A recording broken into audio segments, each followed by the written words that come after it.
লন্ডনে grooming gang নিয়ে mayor Sadiq খানের বিরুদ্ধে তথ্য গোপনের অভিযোগ তুলেছেন একজন টরি এমপি। লন্ডনে কতটি গ্রুমিং গ্যাং সক্রিয় সেই প্রশ্নের জবাব পাননি তিনি। বিস্তারিত ডেস্ক রিপোর্টে। যুক্তরাজ্য জুড়ে চিহ্নিত ৪১টি গ্রুমিং গ্যাংয়ের অস্তিত্বের তথ্য বিভিন্ন সময়ে সংবাদ মাধ্যমে এসেছে। এই গ্যাংয়ের সদস্যরা অপ্রাপ্তবয়স্ক মেয়েদের টার্গেট করে আপন সেজে যৌন নিপীড়ন চালায়। এমন দুটি গ্যাং লন্ডনেও সক্রিয় বলে গুঞ্জন আছে। বৃহস্পতিবার সিটি হলের মেয়র্স প্রশ্নোত্তর পর্বে বিষয়টি নিয়ে লন্ডনের মেয়রের কাছে সরাসরি প্রশ্ন করেও উত্তরে খুশি নন টরি এমপি সুসান হল।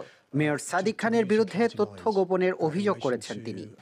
These gangs of people that are grooming young girls for sex. I'm talking about rape gangs. I'm not talking about country lines. But to go back, nobody likes me saying rape gangs, although they are rape gangs. Grooming gangs that I would call rape gangs. Tell me about them. How many of those have we got? Sadiq খানের উত্তর ছিল কৌশলী। But in London we have V100, which is the 100 most prolific, dangerous people that police target. That number goes up and down.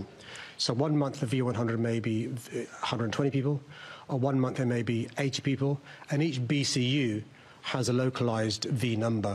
So when I was in Croydon a few weeks ago, the V number wasn't 100, it was a bit below. But as they reminded me, people can sometimes go in that list or out that list. Issues in London with young girls being... অবশ্য বিতর্কের কয়েক ঘন্টা পর স্বরাষ্ট্রমন্ত্রী Cooper 5টি এলাকায় ছোট পরিসরের স্থানীয় তদন্তের ঘোষণা দিয়েছেন। দীপকান কুমার, আয়ন নিউজ ডেস্ক।